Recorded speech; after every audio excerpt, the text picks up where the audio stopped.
2 साल तक अपनी अंधी प्रेमिका सुमुनचिंग की पागलों की तरह सेवा करने के बाद जब वो ठीक हुई तो उसने सबसे पहले अपने पुराने बॉयफ्रेंड गु यानजी से शादी कर ली। लोग कह रहे थे कि दोनों ने मुश्किलों को पार कर अपना प्यार पा लिया। मैं चौराहे पर लगी बड़ी स्क्रीन पर उनकी शादी का लाइव टेलीकास्ट देख रहा था। मैंने जेब से प्रपोजल रिंग निकाली, रास्ते के एक भिखारी को दी और मुड़कर चल दिया। मुझे अपने उन 2 सालों पर तरस आ रहा था। सुमुनचिंग इस शहर के पूर्व सबसे अमीर इंसान की इकलौती बेटी थी जो कभी मेरी पूरी दुनिया थी। 2 साल पहले एक भयानक कार एक्सीडेंट में उसकी आंखों की रोशनी चली गई थी। तब उसका मंगेतर गु यानजी तुरंत उससे रिश्ता तोड़कर विदेश भाग गया था। उस मुश्किल वक्त में मैंने अपनी शेयर मार्केट में लिस्ट होने वाली करोड़ों की कंपनी और टीम को छोड़ दिया। मैं 24 घंटे उसकी आंखें बनकर उसके साथ रहा। मैंने उसके लिए ब्रेल लिपि सीखी, उसका पसंदीदा खाना बनाना सीखा और उसे आवाज़ों से दुनिया पहचानना सिखाया। वो जब भी डिप्रेशन में चीखती चिल्लाती, मैं दिन रात उसे संभालता। वो हमेशा कहती थी, यिनचुआन, मुझे छोड़कर कभी मत जाना। मुझे लगा हमारा रिश्ता सब चीज़ों से ऊपर है। 3 महीने पहले उसका आई ट्रांसप्लांट हुआ और ऑपरेशन सफल रहा। जिस दिन उसकी आंखों की पट्टी खुलनी थी, मैं फूल और अंगूठी लेकर उसे प्रपोज करने अस्पताल जा रहा था। लेकिन उसने आंखें खोली तो सामने मैं नहीं बल्कि विदेश से ठीक उसी वक्त लौटा उसका पुराना मंगेतर गु यानजी खड़ा था। गु यानजी को जैसे ही पता चला कि सुमुनचिंग ठीक होने वाली है, वो तुरंत विदेश से लौट आया। उसने नर्स को पैसे देकर पट्टी खुलने का समय पता किया और सबसे पहले वार्ड में जाकर खड़ा हो गया। उधर मुझे अस्पताल के सिस्टम में खराबी का झूठा मैसेज भेजकर नीचे कैफे में रोक दिया गया। जब मैं फूल लेकर ऊपर भागा तो देखा कि सुमुनचिंग गु यानजी के सीने से लगकर रो रही थी और कह रही थी, यानजी, मुझे तुम्हारी याद आई। गु यानजी ने मुझे ऐसे देखा जैसे मैं कोई कचरा हूं। आसपास के लोग गु यानजी के सच्चे प्यार की तारीफ कर रहे थे कि वो करियर छोड़कर लौट आया। लेकिन इन 2 सालों में जो मैं बिना सोए उसकी सेवा करता रहा, उस कुर्बानी की कोई औकात ही नहीं थी।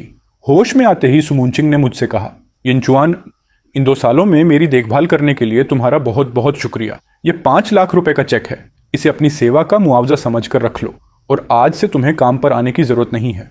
उसकी आवाज में एक नौकर को नौकरी से निकालने जैसा घमंड था। मैंने उस चेक को छुआ तक नहीं। मुझे समझ आ गया था कि उसकी आंखों में मेरे लिए कोई जगह नहीं थी। उसे सिर्फ तब तक एक सहारे की जरूरत थी जब तक वो अंधी थी। मैं बिना कुछ बोले वहां से मुड़ा और अस्पताल से बाहर निकल आया। टीवी पर उनकी शादी का लाइव टेलीकास्ट चल रहा था, जहां गु यानजी उसे बिल्कुल वैसी ही अंगूठी पहना रहा था जैसी मैंने तैयार की थी। गु यानजी ने सुमुनचिंग से मेरी 2 साल की मेहनत का पूरा निचोड़ जान लिया था। मैंने अपनी हथेली में रखी कीमती गुलाबी हीरे की अंगूठी को देखा, जिसे बेल्जियम के डिजाइनर ने 6 महीने में तराशा था।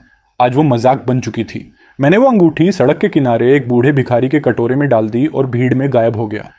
तभी मेरे बिजनेस पार्टनर फांगजी का मैसेज आया, भैया क्या सब खत्म हो गया? मैंने लिखा, हाँ, ये मेरा इन्वेस्टमेंट फेलियर था, मैं कंपनी वापस आ रहा हूँ। वो खुश होकर बोला, हम सब आपका ही इंतजार कर रहे थे।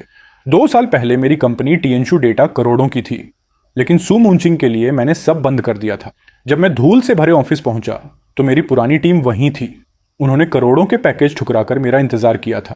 मैंने कहा, भाइयों, माफ करना, देर हो गई, अब काम पर लगो। फांगजी, बेडो मॉडल का डेटा लोड करो। ओल्ड वोंग, गू ग्रुप की सभी कंपनियों का फाइनेंशियल कच्चा चिट्ठा निकालो। गू ग्रुप की जो फाइनेंशियल रिपोर्ट ओल्ड वोंग ने निकाली थी, उसे साफ था कि उनका पुराना ट्रेडिशनल बिजनेस अब धीरे धीरे डूब रहा था। गु यानजी के पिता गु होंगहाई ने उसे बिजनेस वर्ल्ड में खुद को साबित करने के लिए कंपनी का नया इंटरनेट और एंटरटेनमेंट सेक्शन सौंप दिया था। वही सेक्शन जिसका मैं 2 साल पहले बेताज बादशाह हुआ करता था। फांगजी ने कंप्यूटर स्क्रीन पर एक फाइल खोलते हुए बताया कि गु यानजी ने हुआनहाई नाम के एक नए मेटावर्स सोशल प्रोजेक्ट में अपनी कंपनी के 50 करोड़ रुपए झोंक दिए हैं। जब मैंने उस प्रोजेक्ट के टेक्निकल ढांचे को ध्यान से देखा तो मैं दंग रह गया। वह हूबहू मेरे 2 साल पुराने कोड स्टार प्रोजेक्ट जैसा था, जिसे मैंने सुमुनचिंग के एक्सीडेंट के वक्त अधूरा छोड़ दिया था। जांच करने पर पता चला कि गु यानजी ने हमारी कंपनी के एक पुराने टेक्निकल मैनेजर को बहुत मोटी सैलरी पर अपनी कंपनी में रख लिया था। ये वही मैनेजर था जिसे 2 साल पहले मैंने डेटा लीक करने के शक में नौकरी से निकाला था। उसी गद्दार ने मेरे प्रोजेक्ट का पूरा ब्लूप्रिंट और आइडिया चुराकर गु यानजी को बेच दिया था। फांगजी गुस्से में कांपते हुए बोला, भैया, ये तो सरासर चोरी है, क्या हम कोर्ट में उन पर केस दर्ज करें? मैंने ठंडी मुस्कान के साथ कहा, केस करना बहुत लंबा और थका देने वाला प्रोसेस है। मैं कोर्ट के चक्कर काटकर अपना वक्त बर्बाद नहीं करना चाहता। मैं चाहता हूं कि उसका यह महत्वाकांक्षी प्रोजेक्ट लॉन्च होने से पहले ही दम तोड़ दे, उसकी पूरी 50 करोड़ की इन्वेस्टमेंट पानी में डूब जाए और पूरे बिजनेस वर्ल्ड में उसकी ऐसी थू थू हो कि वो कभी उठ ना पाए।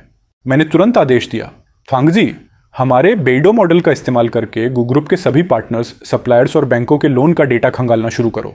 हमें उनकी चेन की सबसे कमजोर कड़ी को ढूंढना है। इसके साथ ही मार्केट में यह अफवाह फैला दो कि टीएनशू डेटा अपने एक क्रांतिकारी सोशल प्रोडक्ट के साथ दोबारा मार्केट में कदम रख रहा है। हमने गू यानजी के प्लेटफॉर्म को टक्कर देने के लिए कोई नया ऐप नहीं बनाया, बल्कि बेडो मॉडल की मदद से उसके प्लेटफॉर्म के अंदर घुसने वाला एक अंडरग्राउंड एआई सॉफ्टवेयर तैयार कर दिया, जिसका नाम हमने रखा डोंगचा-जी यान, यानी सब कुछ देख लेने वाली आंख। ये सॉफ्टवेयर ऊपर से देखने पर एक फ्री और मददगार टूल की तरह लगता था, लेकिन इसके बैकएंड में एक ऐसा कोड था जो उनके प्लेटफॉर्म पर आने वाले हर यूजर का पर्सनल डेटा और उनके सीक्रेट्स को चुपचाप ट्रैक कर सकता था।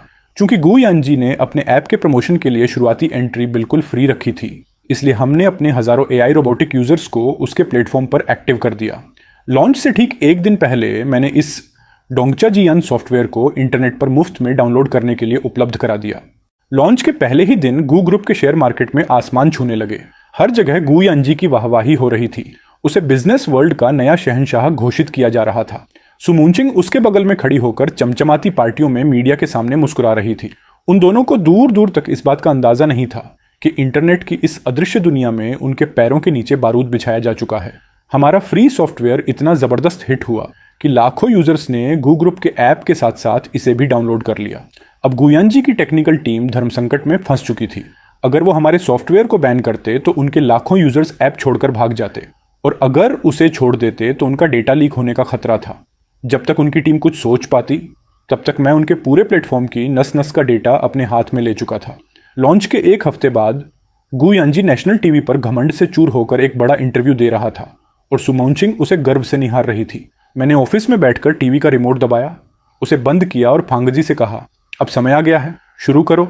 ठीक 1 घंटे बाद गू यानजी के प्लेटफॉर्म का पूरा कच्चा चिट्ठा, सुरक्षा की कमियां और डेटा चोरी होने की 100 पन्नों की पूरी रिपोर्ट देश की सभी सरकारी सुरक्षा एजेंसियों, बड़े मीडिया हाउस और उनके शेयर होल्डर्स को ईमेल कर दी गई। उस ईमेल के नीचे बड़े अक्षरों में लिखा था, टीएनशू डेटा। यह रिपोर्ट बिजनेस की दुनिया में किसी बम की तरह फटी। हर न्यूज़ चैनल पर ब्रेकिंग न्यूज़ चलने लगी कि गू ग्रुप का नया प्रोजेक्ट पूरी तरह असुरक्षित है और लोगों का पर्सनल डेटा खतरे में है। सरकार ने तुरंत उन्हें नोटिस भेज दिया। डरे हुए यूजर्स तेजी से ऐप डिलीट करने लगे और शेयर मार्केट खुलते ही गू ग्रुप के शेयर बहुत बुरी तरह गिर गए। कुछ ही मिनटों में उनके करोड़ों रुपए डूब गए और इस तबाही को देखकर गू यानजी के पिता गू होंघाई को दिल का दौरा पड़ गया। लेकिन असली और आखिरी वार अभी बाकी था। मैंने जिस खतरनाक इन्वेस्टर से मीटिंग की थी वो वॉल स्ट्रीट का एक बहुत बड़ा शॉर्ट सेलर था। उसने मौका देखते ही बाजार में गू ग्रुप के नाम पर करोड़ों का सट्टा खेल दिया, जिससे गू ग्रुप अंदर से पूरी तरह खोखला हो गया। बैंकों ने उनके पुराने लोन रिकवर करने के नोटिस भेज दिए और सप्लायर्स ने ऑफिस के बाहर हंगामा करना शुरू कर दिया। उसी शाम जब मैं अपने ऑफिस की बालकनी में खड़ा था तो मेरे फ़ोन की स्क्रीन चमकी। वह सुमुनचिंग का कॉल था। जैसे ही मैंने फ़ोन उठाया, दूसरी तरफ से कांपती और डरी हुई आवाज़ आई, यिनचुआन, ये सब तुमने किया है ना? तुम इतने डरावने और बेरहम इंसान कैसे हो सकते हो? मैं धीरे से हंसा और बोला, डरावना? सुमुनचिंग, 2 साल पहले जब तुम पूरी दुनिया के लिए एक लाचार अंधी लड़की थी, तब मैंने तुम्हें उस काले अंधेरे से बाहर निकाला था। आज मैं सिर्फ तुम्हारे उस घमंडी पति को बिजनेस की दुनिया में उसकी असली हैसियत दिखा रहा हूं। और रही बात बेरहमी और बदले की, तो क्या तुम्हें सच में लगता है कि 2 साल पहले जिस भयानक कार एक्सीडेंट में तुम्हारी आंखों की रोशनी गई थी वो बस एक इत्तेफाक था? मेरी बात सुनते ही फोन की दूसरी तरफ सुमुनचिंग की सांसें जैसे अटक गईं। वो कांपती आवाज में बोली, तुम्हारा क्या मतलब है यिनचुआन? साफ साफ कहो। मैंने ठंडे अंदाज में कहा, मैं तुमसे ज्यादा बकवास नहीं करना चाहता। अगर तुम्हें मेरी बात पर भरोसा नहीं है तो जाकर उस ट्रक ड्राइवर ली वेई से खुद पूछ लो, जिसने 2 साल पहले तुम्हारी कार को सीधी टक्कर मारी थी। वो अभी कुछ दिन पहले ही अपनी जेल की पूरी म्याद काटकर बाहर आया है। और हाँ, जाते जाते जरा यह भी पता कर लेना कि पिछले साल उसकी बेटी के अचानक हुए हार्ट ट्रांसप्लांट के लाखों रुपए किस छुपे हुए खाते से आए थे। यह कहकर मैंने बिना उसकी बात सुने फोन काट दिया। 2 दिन बाद फांगजी ने मुझे आकर बताया कि सुमुनचिंग ने उस ड्राइवर को ढूंढ निकाला था और उससे सारा सच उगलवा लिया था। उस रात गू परिवार के बड़े बंगले में सुमुनचिंग और गू यानजी के बीच बहुत भयंकर लड़ाई हुई। चीखने, चिल्लाने और शीशे टूटने की आवाज़ें पूरी रात आती रहीं। असल में वो कार एक्सीडेंट कोई इत्तेफाक नहीं, बल्कि गू यानजी की एक सोची समझी खतरनाक साजिश थी। वो सुमुनचिंग की कामयाबी और उसकी आज़ादी को बर्दाश्त नहीं कर पा रहा था, इसलिए उसने ड्राइवर को मोटी रकम देकर वो एक्सीडेंट करवाया था। ताकि सुमुनचिंग हमेशा के लिए बेबस और अंधी होकर उसके कदमों में पड़ी रहे। अब मेरे और उस वॉल स्ट्रीट के बड़े इन्वेस्टर के बिछाए जाल में फंसकर गू ग्रुप पूरी तरह कंगाल हो चुका था। उनके सारे बैंक खाते बंद हो चुके थे। गू यांजी के पिता आईसीयू में जिंदगी और मौत की जंग लड़ रहे थे और गू यांजी को बोर्ड मेंबर्स ने धक्के मारकर कंपनी से बाहर निकाल दिया था। एक हफ्ते बाद गू यांजी ने मुझे एक सुनसान रेस्टोरेंट में मिलने बुलाया। जब मैं वहां पहुंचा तो वो किसी भिखारी की तरह बिखरा हुआ, डरावना और थका हुआ दिख रहा था।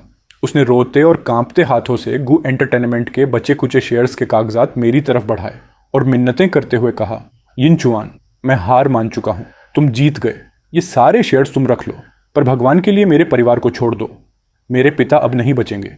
मैंने उसकी तरफ देखा और मुस्कुराते हुए कहा, गू यांजी, यह बिजनेस की जंग है, यहाँ कोई दया नहीं होती। तुम अपनी खुद की कमजोरी और लालच की वजह से हारे हो। और रही बात तुम्हारे पिता की, तो जब तुम सुमुनचिंग का वो खतरनाक एक्सीडेंट प्लान कर रहे थे, तब क्या तुमने एक बार भी उसके बूढ़े पिता के आंसुओं के बारे में सोचा था? ये सुनते ही गू यांजी पागलों की तरह टेबल पर हाथ मारकर चिल्लाया, यिनचुआन, तुम्हें क्या लगता है कि तुम जीत गए हो? तुम जीतकर भी पूरी तरह हार चुके हो। तुम्हें क्या लगता है ये सच जानने के बाद सुमुनचिंग तुम्हारे पास दौड़ी चली आएगी? कभी नहीं। हाँ, मैं मानता हूं कि वो एक्सीडेंट मैंने ही करवाया था, लेकिन क्या तुम जानते हो कि वो सब कुछ जानने के बाद भी खुद अपनी मर्जी से मेरे पास शादी करने आई थी? मैं अपनी जगह पर हैरान रह गया।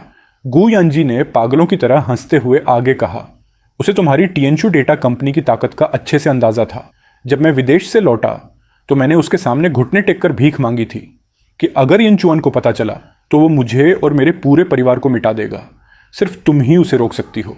और जानते हो उस बेवकूफ़ लड़की ने क्या किया? उसने मुझसे शादी करना चुना ताकि वो अपनी शादी के रिश्ते से मुझे बांध सके और तुम्हें एक पूरे परिवार को बर्बाद करने के बड़े पाप से बचा सके। वो तुम्हें बिजनेस की दुनिया का विलेन बनने से बचा रही थी और इसके लिए उसने खुद को मेरे जैसे अपराधी के हवाले कर दिया। कितना बड़ा मजाक है ना? यह सुनते ही मेरे दिमाग में जैसे सन्नाटा छा गया। तो यह थी असली कहानी। वहां कोई नफरत या बेवफाई नहीं थी, बल्कि एक बेहद बेवकूफ़ी भरी और अजीब कुर्बानी थी। सुमुनचिंग ने एक मनगढ़ंत दुश्मनी को खत्म करने के लिए खुद की पूरी जिंदगी दांव पर लगा दी थी। मुझे अचानक याद आया कि जब अस्पताल में उसने मुझे 5 लाख का चेक दिया था तो उसकी आंखों में वो अजीब सी दूरी और घमंड क्यों था? वो जानबूझकर नाटक कर रही थी ताकि मैं उससे नफरत करके हमेशा के लिए दूर चला जाऊं। एक पल के लिए मेरे अंदर का सारा गुस्सा गायब हो गया और उसकी जगह एक गहरे दुख ने ले ली। हम दोनों एक दूसरे को बचाने के चक्कर में खुद ही अपनी खुशियों को तबाह कर बैठे थे। गू यांजी हाँफते हुए हंस रहा था। कैसा लगा ये कड़वा सच? जिसे तुम धोखेबाज समझकर बर्बाद कर रहे थे, वो तो तुम्हारी आत्मा को बचा रही थी। मैंने गहरी सांस ली, अपने जज्बातों पर काबू पाया और उस कीमती शेयर्स की फाइल को बीच से फाड़कर 2 टुकड़े किए और पास के कचरे के डिब्बे में फेंक दिया। मैंने खड़े होकर अपनी जैकेट ठीक की और उसके कान के पास झुककर ठंडी आवाज में कहा, गू यांजी, तुम्हें लगा यह सच सुनकर मैं बच्चों की तरह रोऊंगा? तुम बहुत नादान हो। पहली बात, तुमने एक कानूनन जुर्म किया है जिसके लिए कानून तुम्हें तड़पा तड़पा कर सजा देगा। दूसरी बात, बिजनेस की दुनिया में तुमने मेरा आइडिया चुराया था, इसलिए मैंने तुम्हें बर्बाद किया। इसका सुमुनचिंग के फैसलों से कोई लेना देना नहीं है। और तीसरी सबसे जरूरी बात, मैंने थोड़ा और झुककर कहा, सुमुनचिंग ने अपनी जिंदगी के लिए क्या चुना वो उसका अपना फैसला था। मेरी जिंदगी कैसी होगी ये उसके त्याग तय नहीं करेंगे। उसने खुद को एक अपराधी के लिए कुर्बान किया। वो उसकी अपनी बेवकूफ़ी थी और मैं आज अपना खोया हुआ राजपाट वापस पा रहा हूं। यह मेरा हक है। मुझे तुम्हारी वो पुरानी पुश्तैनी हवेली चाहिए जो तुम्हारे खानदान की आखिरी इज्जत है। आखिरकार पूरी तरह टूट चुके गू यांजी ने उस पुश्तैनी हवेली के कागजात पर साइन कर दिए। मैंने उस बड़ी और घमंडी हवेली को बुलडोजर से पूरी तरह टुड़वा दिया और वहां गरीब और बेसहारा बच्चों के लिए एक बहुत बड़ा स्कूल और रहने की जगह बनवा दी। उधर सुमुनचिंग ने गू यांजी को हमेशा के लिए तलाक दे दिया और इस बिजनेस की दुनिया से दूर देश के किसी दक्षिणी छोटे से शांत शहर में फूलों की एक छोटी सी दुकान खोलकर खुद के लिए जीने लगी। ठीक 1 साल बाद मेरी कंपनी टीएनशू डेटा दुनिया के सबसे बड़े शेयर मार्केट में लिस्ट हुई और हमारी कंपनी की कीमत कई अरब डॉलर पार कर गई। उस रात को मिली इस बड़ी कामयाबी की शानदार पार्टी में मैं कांच की बालकनी में हाथ में ड्रिंक लिए अकेला खड़ा था। तभी अचानक मेरे फोन की स्क्रीन पर एक अनजान नंबर चमका। मैंने फोन उठाया तो दूसरी तरफ से सुमुनचिंग की बहुत ही शांत और गंभीर आवाज आई, यिनचुआन, तुम्हारी इस बड़ी कामयाबी के लिए तुम्हें बहुत बहुत बधाई। मुझे माफ कर देना, मैं सच में बहुत बड़ी बेवकूफ़ थी जो खुद को बहुत समझदार समझ रही थी। मैंने आसमान की तरफ देखा और कहा, वो सब पुरानी बातें हैं मुनचिंग, मैं उन्हें कब का भूल चुका हूँ, तुम भी भूल जाओ। उसने थोड़ी देर रुककर पूछा, यिनचुआन, तुमने उस गू परिवार की हवेली को तोड़कर वहां बच्चों का स्कूल क्यों बनवाया? मैंने मुस्कुरा कर कहा, क्योंकि जहां बहुत ज्यादा अंधेरा और साजिशें पकी हों, वहां रोशनी का होना सबसे ज्यादा जरूरी होता है। मासूम बच्चों की पढ़ाई और खिलखिलाहट की आवाज उस जहरीली हवेली के घमंड से लाख गुना बेहतर है। सुमुनचिंग ने आखिरी बार अपनी पूरी हिम्मत जुटाई और कांपती आवाज में पूछा, यिनचुआन, क्या हम दोनों फिर से पहले जैसे नहीं हो सकते? मैंने उसकी बात को बीच में ही काट दिया और कहा, मुनचिंग, 2 साल पहले जब तुम्हारी आंखों में पट्टी बंधी थी, तब मैंने तुम्हें एक किताब की कुछ लाइनें पढ़कर सुनाई थी। कुछ पंछी ऐसे होते हैं जिनके पर इतने चमकदार होते हैं कि उन्हें पिंजरों में बंद नहीं किया जा सकता। पुराना यिनचुआन एक पिंजरे में बंद पंछी था और वो पिंजरा तुम्हारा अंधा प्यार था। लेकिन जिस दिन तुमने मुझे छोड़कर उस अपराधी गू यानजी का हाथ थामा, वो पंछी उसी पिंजरे में घुटकर मर गया। अब जो तुम्हारे सामने है वो खुले आसमान का बाज है जो बहुत ऊंचा उड़ चुका है। वो किसी भी पुराने पिंजरे में वापस नहीं आएगा। फोन की दूसरी तरफ से उसके सिसकने और रोने की धीमी आवाजें आ रही थी। उसने अपने आंसू पोंछते हुए कहा, मैं समझ गई यिनचुआन, भगवान करे तुम्हारी आगे की जिंदगी बहुत खूबसूरत हो। मैंने भी कहा, तुम्हारी भी। मैंने फोन काटा, उसका नंबर हमेशा के लिए डिलीट किया और वापस मुड़कर अपनी उस चमचमाती हुई पार्टी की दुनिया में लौट आया, जो अब मेरा असली और इकलौता साम्राज्य था।